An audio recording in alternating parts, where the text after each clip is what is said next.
Plan दिखाने के एक दिन के बाद जब अमित ने राहुल को कॉल किया तो सबसे पहले तो राहुल ने उसका कॉल रिसीव नहीं किया। अमित ने फिर से एक दो बार और कॉल किया और जब एक दो बार और कॉल आया तो फाइनली राहुल ने कॉल रिसीव किया। अमित ने कहा कि यार कैसा है और बता। राहुल ने बोला सब कुछ ठीक है, बता क्यों कॉल क्यों किया है। अमित ने कहा कि कल तेरे को प्लान दिखाया था एक, तो तूने क्या सोचा। राहुल ने कहा कि देख मैं तेरे से सीधे सीधे बोल दूं कि मैं ना इन जोड़ने वालों धंधों में नहीं पड़ने वाला और मुझे पता है ये लोगों को बेवकूफ बनाने का धंधा है और मैं ये सब बिल्कुल नहीं करने वाला।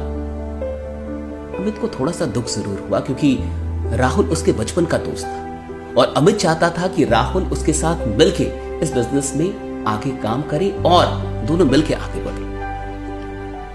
अमित ने एक छोटा सा सवाल कर लिया कि ठीक है चल तू नेटवर्क मार्केटिंग नहीं करेगा, तू मेरे साथ नहीं जुड़ेगा, ये धंधा खराब है, तो आखिर तू क्या करेगा। राहुल ने कहा कि देख मैं शेयर मार्केट कर लूंगा, मैं पैसा कहीं से कमा लूंगा, लेकिन ये इतना छोटा काम है, ये इतना नीच काम है, लोगों को बेचना कुछ, ये मैं नहीं करने वाला, ये जोड़ने वाला काम मुझसे नहीं होगा। फिर अमित ने कहा कि देख ठीक है तू शेयर मार्केट से पैसे तो कमा लेगा, लेकिन इस बिजनेस में बहुत अच्छे रिश्ते बनते हैं, बहुत अच्छे लोग मिलते हैं और राहुल कई बार ना पैसा काम नहीं आता लेकिन रिश्ते काम आते हैं। राहुल ने कहा कि देख तू ना मुझे बना मत, हाँ साला मैं सब जानता हूं कि तू चाहता क्या, तू बस इतना चाहता है कि मैं जुड़ जाऊं, तो तेरी यहां कुछ भी नहीं चलेगी। और सुन आज के बाद ना कॉल मत करियो, मुझे अच्छे से पता है कि मुझे क्या करना और क्या नहीं करना है, कम से कम ये धंधा तो मैं कभी ना करूं। और तू लोगों की बात कर रहा है, नेटवर्किंग के लोग कितने स्वार्थी होते ना, तू मुझे मत बता, और तुम सब लोग सिर्फ पैसों के लिए काम कर रहे हो। और इतना कह के राहुल ने फोन रख दिया।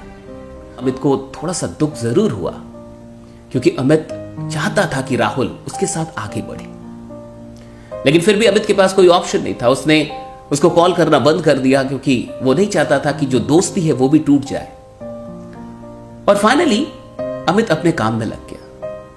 लगभग 1-1.5 महीने के बाद एक दिन रात के 11:30-12 बजे के करीब राहुल का कॉल अमित के नंबर पे आया। अमित ने जैसे ही कॉल देखा वो समझ गया कि ये कॉल किस बारे में हो सकता है, क्योंकि इससे पहले भी राहुल ने उसे 1-2 बार कॉल किया था और वो कॉल तब करता था जब कोई वीडियो आती थी नेटवर्क मार्केटिंग के बारे में नेगेटिव, तो बड़े मजे लेता था। ये देखा, ये वीडियो देखी, देख ले एक बार जाके, देख ले इस चैनल पे, देख अच्छे से बाजार डाली है, अभी भी तू कर रहा है। तो अमित समझ गया कि फिर से कुछ ना कुछ यही मामला होगा, लेकिन फिर भी उसने कॉल रिसीव किया और जैसे ही कॉल रिसीव किया राहुल थोड़ा सा घबराया हुआ महसूस हुआ। मामला कुछ और था। राहुल की आवाज में एक गड़बड़ाहट थी और उसने कहा कि अमित सुन, अभी मैं इस हॉस्पिटल में हूं और मेरी माँ को ब्लड की जरूरत है, मेरी माँ बीमार है और अचानक से अभी ब्लड चाहिए और हमें मिल नहीं रहा और ये बी नेगेटिव ब्लड है। अमित ने सीधे कहा कि देख तू जहां है तू जल्दी से मुझे एड्रेस भेज और तू टेंशन मत ले, हम 10 से 15 मिनट में वहां पे पहुंच जाएंगे। वैसे तूने जो हॉस्पिटल बताया मुझे पता है वो कहां पे है, फिर भी तू एक बार लोकेशन भेज दे। अमित ने तुरंत इस मैसेज को अपने ग्रुप में अपने लीडर्स के बीच में सर्कुलेट किया, ऐसे भेजा और 5 मिनट के अंदर एक बंदा मिल गया जिसका ब्लड बी नेगेटिव था। 10-5 लोग तुरंत हॉस्पिटल में पहुंचे 10-15 मिनट में। वहां पे राहुल काफी दुखित, और जब ये सब लोग वहां पहुंचे और कहा कि ब्लड मिल चुका है, ये ब्लड दे। राहुल अंदर से तो बड़ा खुश था, लेकिन उसे कुछ समझ में नहीं आ रहा था कि वो क्या बोले और क्या ना बोले। फाइनली वहां पे उसकी मां को ब्लड मिल गया और कुछ देर के बाद अमित और उसके सारे दोस्त वहां से चले गए। अमित ने जाते जाते राहुल से यह कहा कि देख अगर कुछ भी हो तो हिचकना मत, मुझे फ्रैंकली बताना, कहीं भी कोई भी जरूरत हो तो मुझे फ्रैंकली बताना, हम तेरे साथ हैं। 1 से 2 दिन के बाद उसकी मां ठीक हो गई और जब वहां से डिस्चार्ज हो रही थी तो डॉक्टर ने राहुल से कहा कि अगर सही टाइम पे ब्लड ना मिलता तो कुछ भी हो सकता था। राहुल अंदर ही अंदर रोने जैसा था। और जब वो घर पहुंचा तो रास्ते भर में वो सोचता रहा कि वो अमित के बारे में क्या सोचता था, वो नेटवर्क के लोगों के बारे में क्या सोचता था।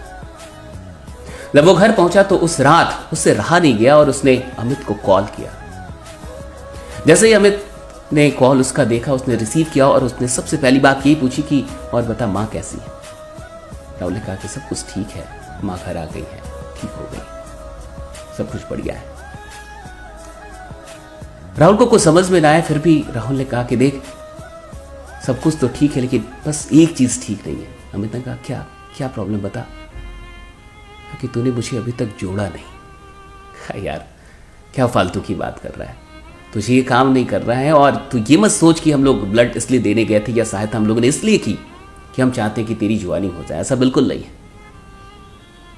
राहुल ने कहा कि क्या यार, ऐसा मत सोच कि मैं जिंदगी भर नेगेटिव ही रहूंगा। हाँ, मुझे लगता था कि नेटवर्क के लोग सब स्वार्थी होते हैं, और ये मत समझ कि अगर मैं नेगेटिव था तो मैं पॉजिटिव नहीं हो सकता। और अभी तक तूने पॉजिटिव लोगों को टीम बनाते हुए देखा है, अभी तूने नेगेटिव लोगों को टीम बनाते हुए नहीं देखा। ये वो राहुल नहीं है। मुझे जोड़ ले यार, मैं भी चाहता हूं इस परिवार का हिस्सा बनना, मैं भी चाहता हूं ऐसे लोगों के साथ रहना। और सुन, मैं दिखाऊंगा कि टीम कैसे बनती है। ये सारी चीजें हो गई और वाकई फिर राहुल अमित के साथ जुड़ा और आगे क्या हुआ ये तो कभी और। लेकिन ये कहानी आपको कैसी लगी, ये घटना आपको कैसी लगी, मुझे कमेंट करके जरूर बताइएगा। और मैं आपसे कहना चाहूंगा, अगर आप नेटवर्क मार्केटिंग से नहीं जुड़े हैं तो एक बात हमेशा याद रखिएगा कि नेटवर्कर स्वार्थी नहीं होते। अगर यहां पे पैसों की बात होती है तो इसका यह मतलब नहीं है कि ये सिर्फ पैसों के लिए काम कर रहे हैं। नेटवर्क मार्केटिंग में आपको जीवन के बेहतरीन रिश्ते मिलते हैं, कुछ ऐसे रिश्ते जो खून के रिश्तों से भी बड़े होते हैं। और जिन लोगों को भी ऐसा एहसास है, प्लीज आप कमेंट करके जरूर बताइएगा। और इस कहानी को, इस वीडियो को सिर्फ अपने तक मत रखिएगा, और भी लोगों तक पहुंचाइए।